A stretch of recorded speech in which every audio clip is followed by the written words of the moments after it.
इस वक्त की बड़ी खबर आ रही है। बिहार और पश्चिम बंगाल में आज सुबह 6:35 पर भूकंप के झटके महसूस किए गए हैं। नेशनल सेंटर फॉर सिस्मोलॉजी के मुताबिक रिक्टर स्केल पर इसकी तीव्रता 7.1 थी।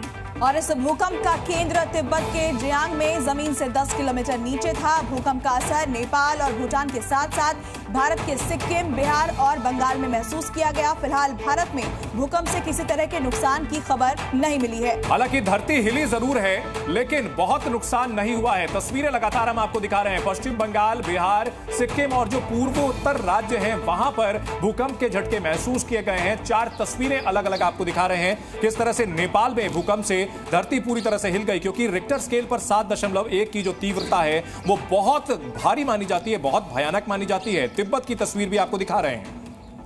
तो ये अलग अलग जगहों की तस्वीरें हैं। पटना की तस्वीर आप देखिए, जहां पर सुबह 6:35 के आसपास भूकंप के हल्के झटके महसूस किए गए। 2 बार लोगों ने वहां पर भूकंप के झटके महसूस किए। बंगाल के सिलीगुड़ी में भी भूकंप के झटके सुबह के वक्त लोगों ने महसूस किए हैं। हालांकि किसी तरह के नुकसान की खबर न तो भारत से और न ही नेपाल से सामने आई है। और भूकंप की अगर बात की जाए तो सबसे पहला झटका 6:35 पर महसूस किया गया और उस वक्त रिक्टर स्केल पर तीव्रता इसकी 7.1 बताई गई, जो कि नेपाल में था। दूसरा झटका 7:02 पर महसूस किया गया, जिसकी तीव्रता 4.7 महसूस की गई।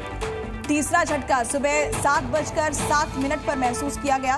तीव्रता इसकी 4.9 थी। चौथा झटका 7:13 पर आया, जिसकी तीव्रता 5 के आसपास थी। वही पांचवा झटका 4.9 का था। छठा झटका 4.8 रिक्टर स्केल पर। भूकंप जब भी आता है तो आफ्टर शॉक्स भी आते रहते हैं, यानी एक बार भूकंप के झटके आते हैं, उसके बाद आफ्टर शॉक्स भी लगातार आते हैं, जो कि महसूस किए गए हैं। कौन कौन से इलाके जहां पर इसका असर ज्यादा हुआ है? मोतिहारी जो कि बिहार का इलाका है, सिलीगुड़ी जो कि पश्चिम बंगाल का है, बिहार के पटना और पश्चिम बंगाल के मालदा में भी इसका असर देखने को मिला है। समस्तीपुर में भी भूकंप के झटके महसूस किए गए हैं। तो पूर्वोत्तर भारत में और पूर्वी भारत में भूकंप के झटके महसूस किए गए हैं। बिहार से लेकर बंगाल तक जोरदार भूकंप के झटके महसूस किए गए।